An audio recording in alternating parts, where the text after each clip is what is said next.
Greetings, ladies and gentlemen. Today is October 10th. The Blue Jays and Dodgers are through to the next round.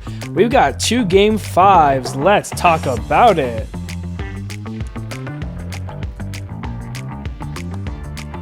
Hello, everybody. My name is Steven. This is the middle of the order.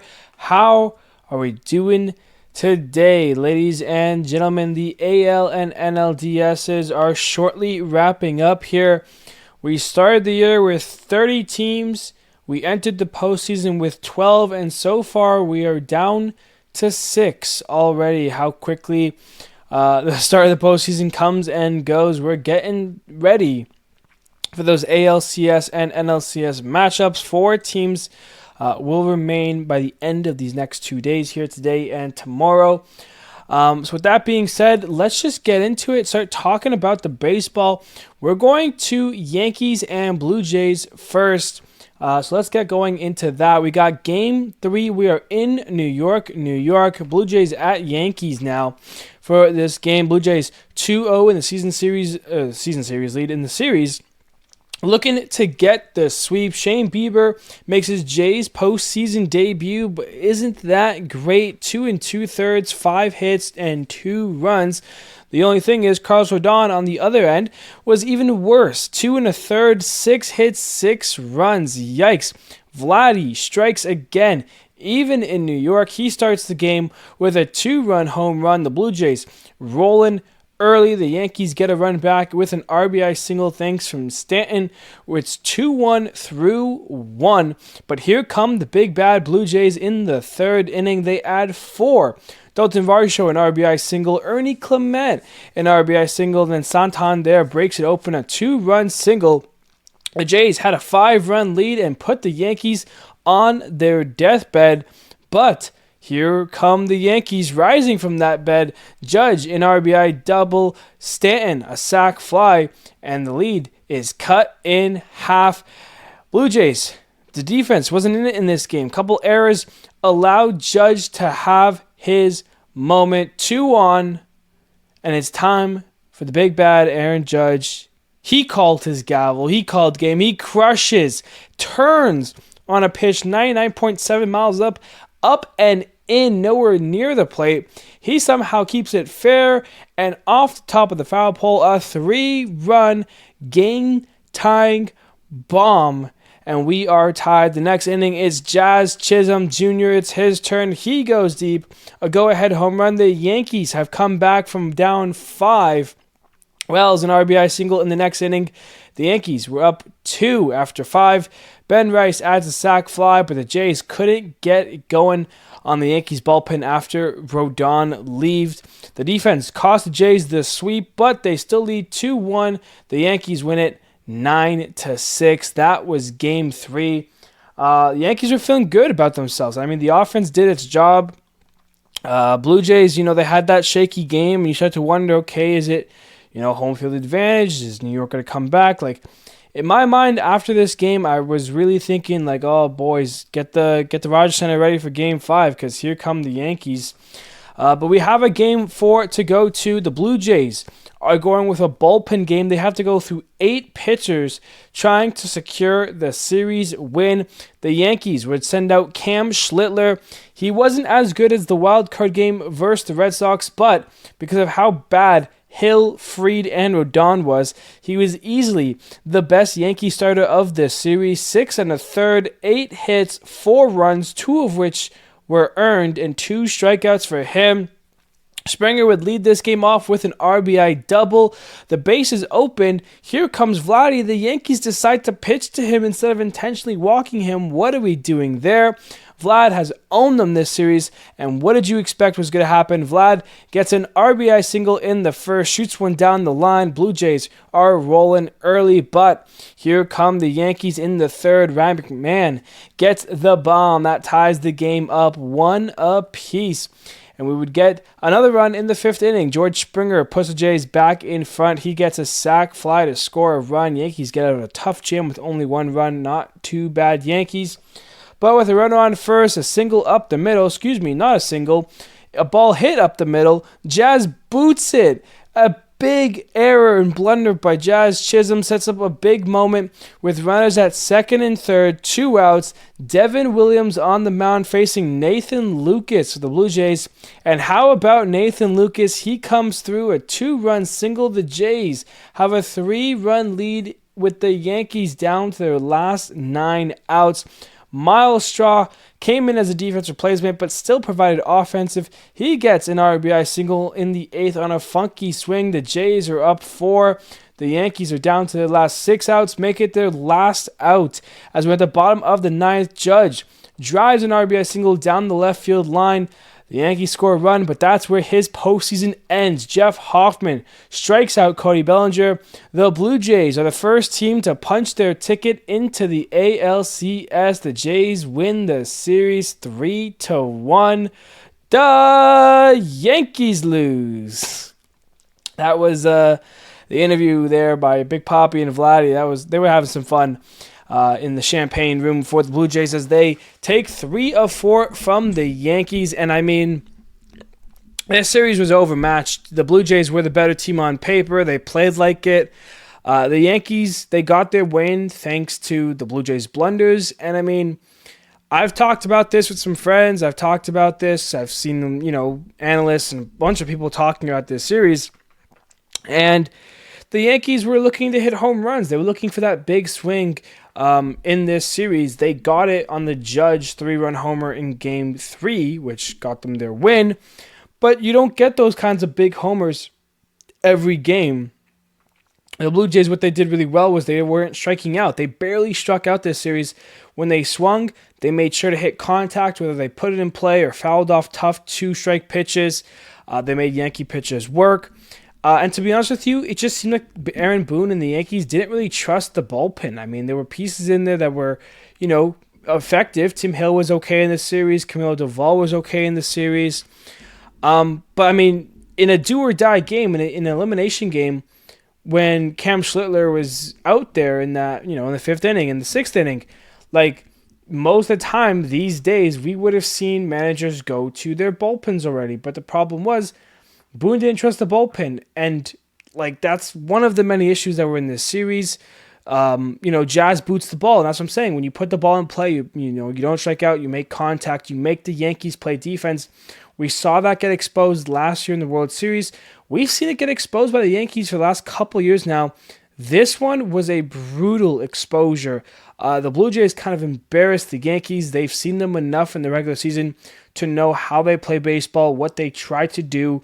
And Blue Jays just played a really great brand of baseball. They've done it all season long, especially when you go back to July, that big 4-game sweep at the beginning of the month that put the Jays in first for the East. They never lost that. They get the home field advantage. And I mean, those first 2 games were absolute brutal. The games in New York a little bit closer. And I mean, if you're a Yankees fan, you can point to Jazz for that error and be like, if he doesn't make those errors, those 2 runs don't score, different ball game. Yes, but the Blue Jays ran a bullpen game, 8 pitchers, and you guys had hit their pitchers in Game 2 and in Game 3, in these same bullpen guys, and the offense was quiet in this one. You guys put up 2 runs. That second run came at the last out in the 9th inning. I just feel like if you're going to put the blame on someone, the offense was really bad. Trent Grisham was the leadoff hitter. And he had, 1 hit, 2 hits in the whole series? He was, if we want to go through really quickly here, because we still got other teams to go to and all this other stuff here, let me just pull up the Yankees here. Judge had a 1.273 OPS. He was fantastic. Bellinger, a 651. Jazz Chisholm, a 598. Volpe, a 538. Grisham, 426. And this is in the postseason. So let me just switch it to the Division Series here. We'll get even worse numbers. Judge in the Division Series, a 1.617. Amer Rosario had 4 at-bats. He had a 1.25 because he had a hit, 2 hits and a double. He's 2 for 4. McMahon, 3 for 10. Bellinger, 3 for 16. Stanton, 4 for 15. Jazz, 2 for 14. Ben Rice, 2 for 11. Volpe, 1 for 15. Grisham, 2 for 17. The averages speak volume. 067, 118, 182, 143, 188. Most of these Yankee hitters are in the lineup every day were useless. Volpe had 11 strikeouts in the series. I mean, you look at those numbers and you're thinking, hey, that's a winning ball club. No, it isn't. And that's just the way it goes. So that was Yankees, Blue Jays. Blue Jays heading off to the next round to take on a team that we'll have to see about a little bit later on. For now, let's switch gears, head to the NLDS. We've got Dodgers and Phillies, and we start with Game 2. Dodgers were able to beat the Phillies 4-3 in this game. Snell was Snellzilla. 6 innings, only 1 hit, and 9 strikeouts. He was brilliant. Luzardo on the Phillies end, he was good but not great. 6 innings, 3 hits, 2 runs, and 5 strikeouts. We were scoreless through 6, but the Dodgers strike in the 7th. They score first on a fielder's choice. The ball hit to Turner. He throws home, but Teoscar Speedy Gonzalez, he beats the throw. And the Dodgers take a 1-0 lead. From there, it's Will Smith, a 2-run single, and then Ohtani, an RBI single. That's a 4-run 7th for the Dodgers. They're up. The Phillies get a run in the 8th. Trey Turner comes through an RBI single to get them on the board. They entered the 9th down 3. Enter Blake Treinen, who's had an awful postseason. He goes Alec Bohm single, JT Realmuto double, and then Nicholas Castellanos, an RBI double down the line. Make that 2 RBI double down the line. The Phillies are within 1, and out goes Treinen. Horrid outing for him. The Phillies would get a bad break, though, as they go for a bunt to try to get Castellanos over to third. They didn't go to a pinch runner. The throw goes to third. Great throw by Muncy. Castellanos is out. That gets them the first out of the inning, removes that runner in scoring position. From there, the Phillies would get a rally going. They end up with the tying run on third. The Dodgers go to their third pitcher of the inning in Roki Sasaki, who gets Turner to ground out to end the game. They head back home with a 2-0 lead on the Phillies. Dodgers actually felt pretty good about that one. In Game 3 we go in LA. Phillies on their last life. And they had to go up against Yoshinobu Yamamoto, who was really good through the first 3 innings, but ran into the trouble in the 4th inning. He goes 4 innings, 6 hits, 3 runs. Aaron Nola started this game. He was strong for 2 innings, allowed 1 hit while striking out 3. But in came Ranger Suarez to eat the bulk. 5 innings, 5 hits, a run, and 4 Ks.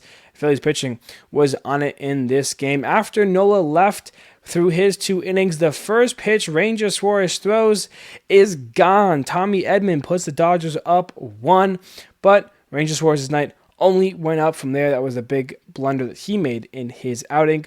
The Phillies, though, answer right back after Yamamoto was near perfect through 3 innings. Schwarber breaks out of his funk. He crushes a solo shot bomb 455 feet. That ties the game up at 1. Bohm with an RBI single and an error from Potheads. That scores another run. Sac fly from Marsh. It's a 3 spot for the Phillies as they're up 3-1 through 4. The Phillies would tack on late. JT Realmuto, he goes and hits a bomb. Trey Turner, a 2-run single adds more, and then Kyle Schwarber caps off the 8th, a 2-run bomb, his second home run of the game. The Phillies add 5 in the 8th to ice this one.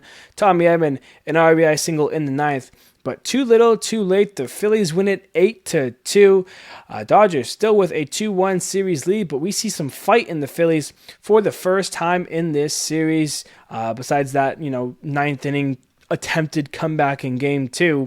And they did have the lead in Game 1 before the Teoscar home run. So Phillies could have easily been ahead in this series, if not maybe swept the Dodgers. Instead, we go to Game 4, where before this, Tanner Scott, he was removed from the Dodgers roster with an injury. He is ineligible for the NLCS if the Dodgers make it that far. Tyler Glasnow, Christopher Sanchez, they were the pitchers. They had a fantastic pitchers duel. Glasnow, 6 innings, 2 hits, no runs, and 8 Ks. Meanwhile, Sanchez, 6 1/3, 5 hits, a run, and 5 Ks. After 6 innings of 2 hits combined through this one, the Phillies strike in the 7th, a runner on. Castellanos comes up clutch once again, an RBI double down the line. Phillies take a 1-0 lead, but the Dodgers would get the run right back. They get to Sanchez a little bit, couple runners on. Phillies go to Jarren Duran to come out of the 7th, their best bullpen option, bases loaded after intentionally walking Ohtani. Duran walks Mookie. The Dodgers get a run, but Duran would then get out of it, so only the 1 run on the bases loaded walk, but that could have easily been a 1-0 lead for the Phillies through 7. Instead, we're 1-1. Heading into extras, we go Sasaki. He pitches 3 perfect innings out of the bullpen. In the 11th, we go Jesus Luzardo. He had a really strong inning in the 10th. He gives up a hit, gets an out, gives up a hit, gets an out. The Phillies would go to Kerkering. They need 1 out. He pitches to Kike Hernandez. He walks him. The bases are loaded, and we end up with Andy Pages and Oron Kerkering with the bases loaded, 2 outs. This game on the line, the Phillies season on the line. Kerkering gets the weak contact that he was looking for, a 69-mile-an-hour comebacker that he knocks down, bobbles slightly. Kerkering goes to pick up the ball with more than enough time to get Andy Pages out at first, but he throws it home to Real Muto, who was pointing at first base. The ball is offline. The throw is wide. Hai-Sung Kim scores the winning run. The Dodgers walk off on an error. They head to the NLCS in the most wild fashion I have ever seen. And you just got to feel bad for Kerkering. But man, what was he thinking? The Dodgers win it 2-1 in the 11th. They head to the NLCS. Unbelievable. Unbelievable. I could not believe this decision making. And honestly, I feel so bad for Kerkering, man. Like the pressure, the lights were just too bright in the moment. Like that situation, nobody wants to be in that situation. And I bet you put in a lot of different pitchers and a lot of different guys. Most are making that same kind of blunder. You just get in the head. You're sweaty. You know what you have to do, but the ball just slips out, and all of a sudden you're panicked. You're rushed, and oh my god, it was just such a. I can't. The game just ended. Not just ended. I'm recording this after the Cubs-Brewers game ended. The game is, 5 hours removed from my head, realistically. And I just can't believe it. You feel so bad for the guy, but the Phillies had a really good chance in this series, and it felt like they kept getting in their way, and this was just the cherry on top for getting in their way. I mean, I just feel so bad for the kid, man. He's a young guy. If I was Kerkering, stay off social media, man, because there's nothing good for you there. Really, it's really tough. And to be honest, the Philly faithful and, some baseball people will put the blame on Kerkering for this loss. And there is an argument because, there was momentum shifting when Roki Sasaki got out of the game. They went to Alex Vesia. They had a chance to score a run in the inning. They didn't. And that's where I want to look to with this Phillies team, man. We saw it last year in the NLDS. We see it this year in the NLDS. The offense just kind of goes away. In total, they hit 3 homers in the series, 2 for Schwarber and 1 for Muto. All 3 of those homers were in Game 3, which is the game they won. No player had more than 3 RBIs. And outside of Real Muto, who had a decent series, 6 for 17, 2 doubles, a triple, a homer, 3 RBIs. He had a 1.118 OPS. Everyone else just kind of struggled. Schwarber, 3 for 16. the 2 homers. Yeah, sure. He gets a 903 OPS. Take away those homers, you're looking at a 500 OPS. Alec Bohm, 4 for 12. Okay, it's decent. Max Kepler, 2 for 12. Had a double, had a triple. You kind of take that, I guess, for Kepler. But where was Harper? It was 3 for 15. Where was Turner? 4 for 17. Sure, but striking out a bunch. Castellanos, his 2 hits, he was 2 for 15. His 2 hits were clutch doubles that got them runs in Game 4 and almost was able to come back in Game 2. Castellanos' hits were extremely clutch. Bryson Stott, 2 for 13. Brandon Marsh, 1 for 13. The offense just disappeared. You ruined a Christopher Sanchez start. He was so good this year. Hats off to him. Lazard was solid. Duran was pitching pretty good too. I know it wasn't what you'd want to see if you're Philly, because he was coming in, and when you're losing situations, you want him to come in when you're winning situations. He pitched 3 2/3, only allowed 1 hit, struck out 7, did walk 4, but still really solid there. Nola, you would love to see more of him, but you won't get to, and that's just the way it goes in this one. The Phillies, they kind of shoot themselves in the foot, and again, Kerkering, man, I feel bad, but something like that, honestly, it can't happen. It can't happen, especially in a game against the Dodgers. We talked about it with the Jays, Yankees. Defense and playing baseball, man. If you're going to put the ball in play, make them make the plays. It's something we've kind of gone away from, and we're seeing it. We saw it with the Yankees, and honestly, with this play with Kerkering, you see it with the Phillies too. They had a couple of errors in this series that cost them chances, cost them runs, and now you're, heading to Cancun, and you're joining the Yankees, and you're joining the Mets, and, Red Sox, and all those other teams that, aren't in the playoffs right now and aren't still fighting for the World Series trophy. So I feel really bad for Kerkering. Hopefully he doesn't let it affect him too much. Hopefully he comes back next season. Chip on his shoulder is very good for the Phillies, because we've seen him have very good starts. But yeah, this is definitely one of those forgettable moments. And hopefully doesn't go down in Phillies history, but it probably will, because that's just the way baseball works sometimes. You make a play like that, and it sticks with you. So tough one there for Kerkering, tough one for the Phillies. But we'll move on here now, and we'll stay with the NLDS. We're going to go Cubs and Brewers for Game 2. Brewers end up with a 7-3 victory. Aaron Ashby was the starter. He gave up 3 runs in an inning and 2/3. The Brewers went more for a bullpen game here. Jacob Mizorowski, 3 innings of very solid work out of the bullpen. On the Cubs side, Shota Imanaga, he wasn't great either. 2 2/3, 4 runs, 2 homers. Big yikes in this one. The Cubs did feel good after Seiya Suzuki hits a 3-run homer in the first inning. They were off and running early, but it only lasted half an inning. The Brewers, they counter a 3-run home run of their own. Hello, Andrew Vaughn. We're 3-3 after 1. The Brewers take the lead. William Contreras hits a solo shot in the third.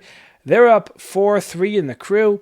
Would only add from there one more swing from Jackson Churio. Ices this game. A 3-run shot for him. That's in the 4th inning, but that was all the scoring in this game. So 4 home runs, 3 3-run homers, 1 solo shot. That makes up to 10 runs in this game. The Brewers win it 7-3. They take a 2-0 lead and head to Chicago looking for one more win. Can they find it in Game 3? Well, it would not happen with Quinn Priester on the mound, who struggled hard in this game. Didn't even get out of the first inning. 2 outs was all he was able to get. 3 hits, 4 runs, 2 walks. Was not good. But Taillon, for the Cubs, on the other hand, did what was needed of him. Kind of 4 innings, 5 hits, 2 runs, 3 Ks. You'll take that any day of the week. The Brewers did get on the board first. Sal Frelick, a sac fly, puts them up. But the Cubs get on the board in the first as well. Michael Busch, a leadoff home run. His second leadoff home run of the series, did so in Game 1 as well. The inning continues. They eventually load the bases, and it's PCA Pete Crow Armstrong. He has his moment. A 2-run single gives the Cubs the lead, and then a wild pitch allows Ian Happ to score. As the Cubs plate 4 in the first, it's 4-1 after 1. From this point on, only one man could get a run in, and that was Jake Bauers from the Brewers. He has an RBI single in the 4th that cuts the lead in half to 4-2.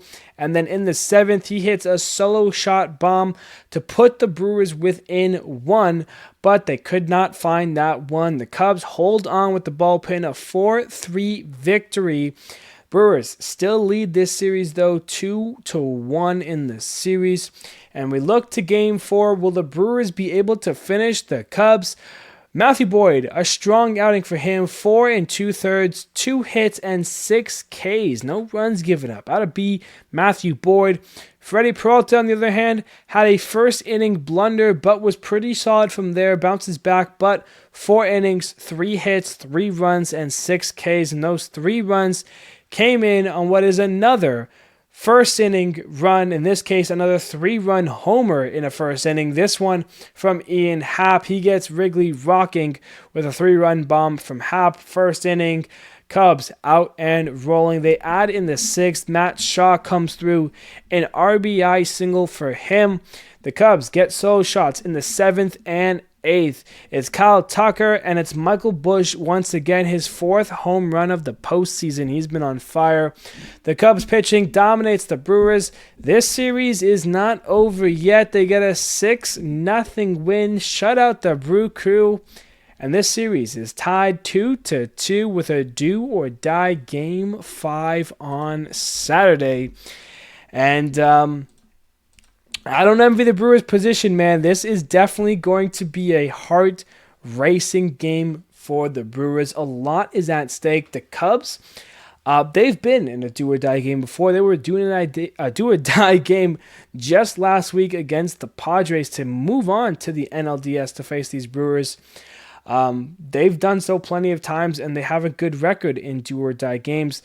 The Brewers, on the other hand, do not have a good record in do-or-die games. In fact, the last couple of times they've been in these do-or-die games, in elimination games, the Brewers have lost. They've lost a lot. I think the last time they won a do-or-die game was back in 2011.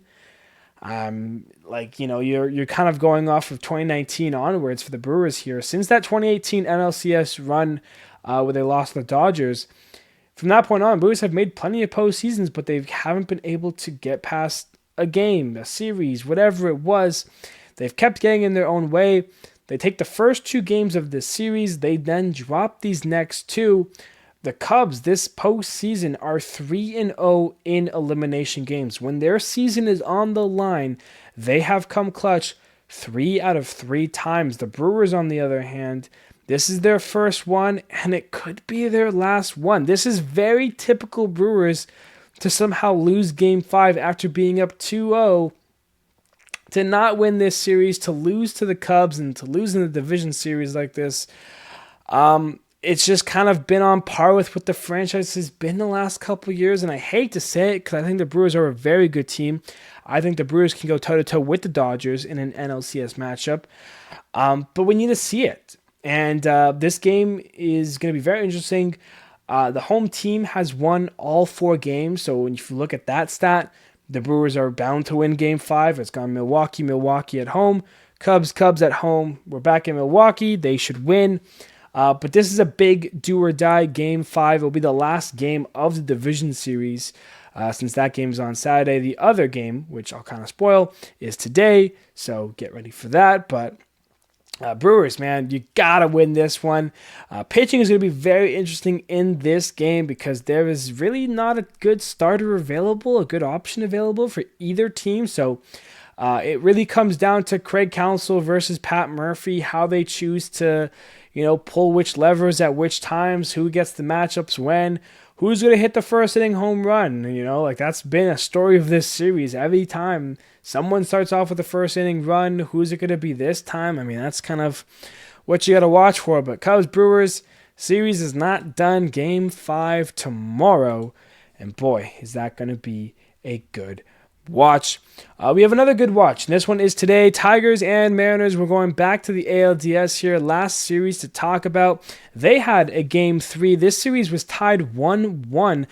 Tigers winning the first game in extras. Seattle bounces back in Game 2. We head now to Detroit. Logan Gilbert, a very nice start. 6 innings, 4 hits, a run, and 7 Ks. Jack Flaherty, though, didn't really have it for the Tigers. 3 1/3, 3 runs on 4 hits. Not fun there. The scoring gets started. J.P. Crawford with an RBI single and a Riley Green throwing error. That puts the Mariners up on the board. Later on in the inning, Randy Arozarena, an RBI single. The Mariners are up 2. Next inning, Eugenio Suarez gets on the board. His first home run of the postseason, a solo shot as the Mariners keep on adding. Cal Raleigh, an RBI single. It's 4-0 Seattle after 4, but the Tigers get on the board in the 5th. Kerry Carpenter gets a ground out, but in comes to score Dylan Dingler. It's 4-1. The Mariners, though, get that run right back. J.P. Crawford, he goes yard, and then his next at-bat, he has a sac fly. So J.P. Crawford having a big game for Game 3. Mariners with a 5-run lead, and if that wasn't enough, in the 9th inning, it's the big dumper, Cal Raleigh. He gets his first home run of the postseason, a 2-run shot. It's 8-1 entering the bottom of the 9th. The Tigers score 3 runs. Torkelson, a double, Ibanez, a single, but those 3 runs were not enough. The lead was just too large. Mariners win it 8-4. They take a 2-1 series lead and have a chance to close out on the road in Detroit for Game 4. Can Seattle handle it? They send out Bryce Miller. Tigers send out Casey Mize. Casey Mize was okay. 3 innings, 2 hits, 1 run, 6 Ks. Got an early hook because of elimination game. AJ Hinch loves his bullpen. Bryce Miller, on the other hand, his stuff looked good early, but he lost it quickly. 4 1/3, 4 hits, 2 runs, and 2 Ks. The Mariners were looking good to finish this series in 4. They gotten off to a nice start. Dominic Canzone, an RBI single in the 2nd. Robles, with the bases loaded, he grounds into a double play for run scores. The Tigers only give up 1 run with the bases loaded, no outs. Good job, Detroit. Cal Raleigh, an RBI single. In the 5th. It's 3-0. Mariners up. They're feeling good, but here come the Tigers. Only takes them 1 inning to tie it up. Dylan Dingler, an RBI double. Jemiah Jones, an RBI double. And then Javier Baez, a game-tying single. It's 3-3 through 5. Bottom 6. Have a moment. Riley Green, a go-ahead home run, puts the Tigers up, and Comerica is in a frenzy.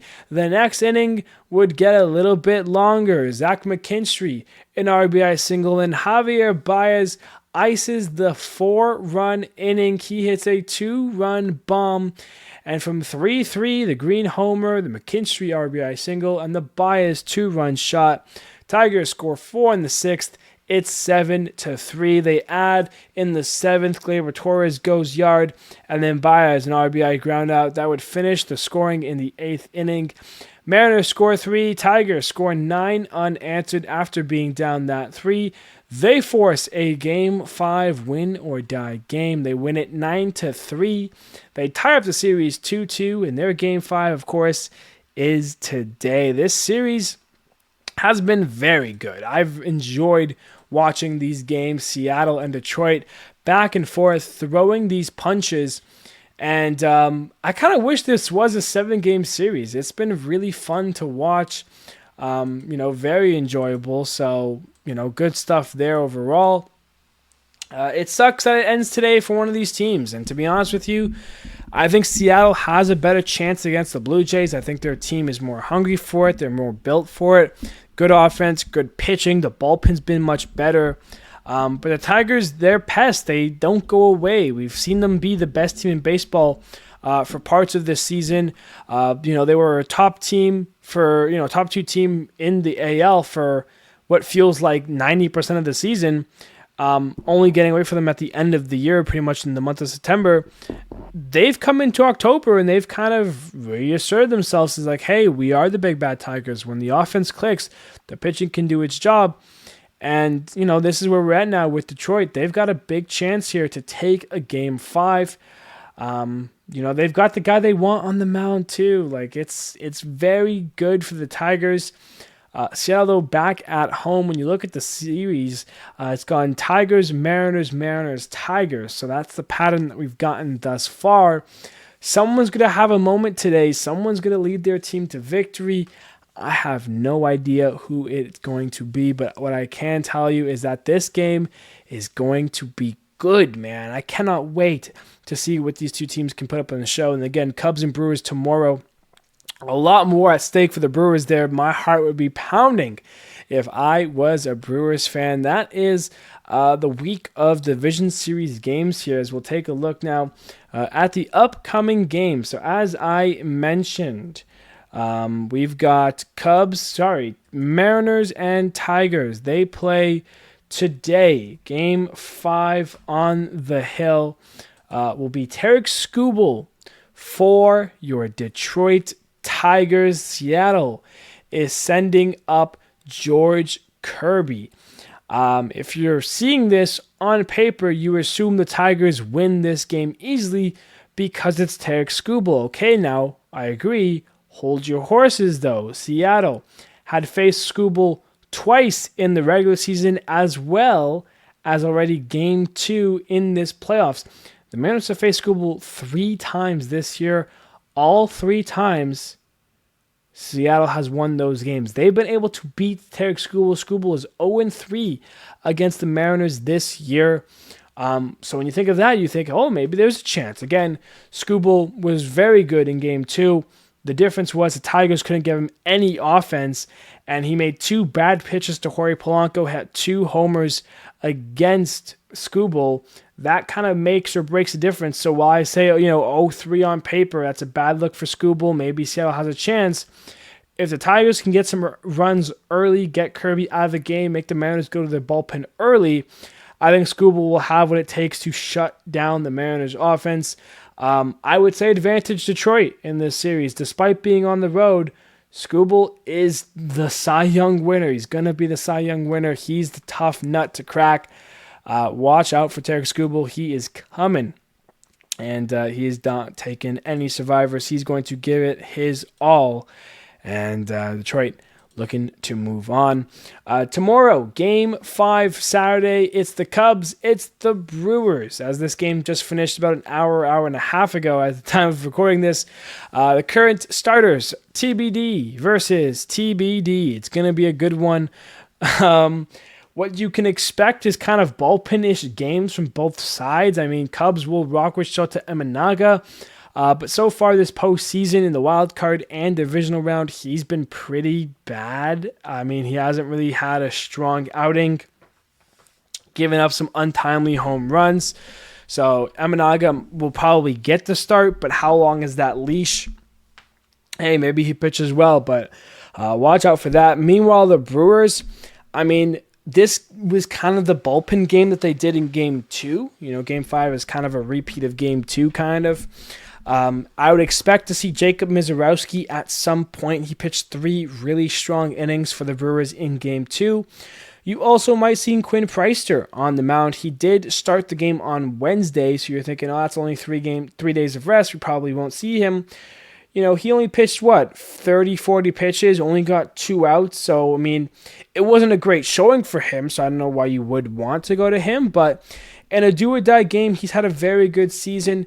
Maybe you trust him a little bit, see if he gets a start. If he can go, 2 innings, 3 innings, you pass the ball over to Misiorowski, he goes another 2, 3 innings, and then you got 2, 3 innings for your bullpen. I think that's a nice, clean way that I could see the Brewers going. So it'll be interesting to see what they do, interesting to see what the Cubs do. Again, TBD's, not sure who will start.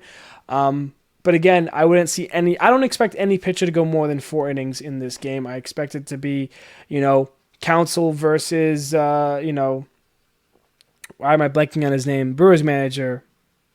I'm thinking Rob Thompson. I'm thinking the Phillies. Who is that? Pat Murphy. That's what I'm looking for. That's the guy I'm looking for.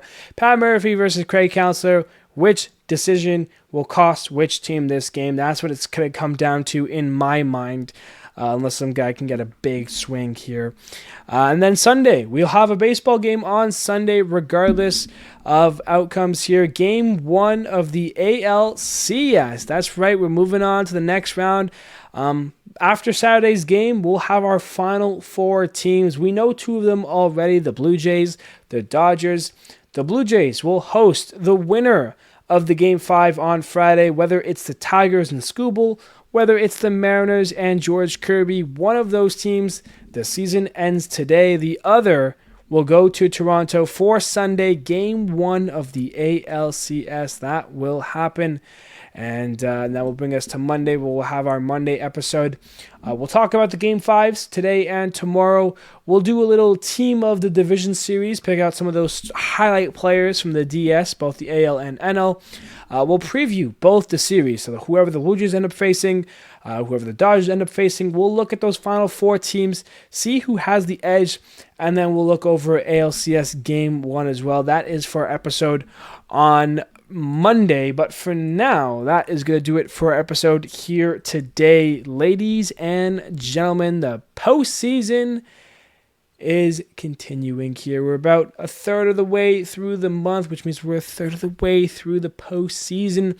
The wild card round has wrapped up. The Division Series, there's 2 games left, 2 big Game 5s today and tomorrow, but from there, we'll have the ALCS, we'll have the NLCS, we'll have a best of 4 series. Will it be Tigers Blue Jays? Will it be Mariners Blue Jays?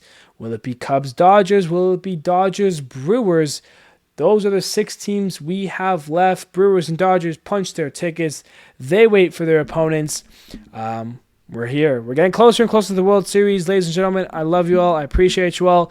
Enjoy the baseball because we only got so many games left. Soon it'll just be football, basketball, and hockey. And as good as those are, nothing beats a good old baseball game.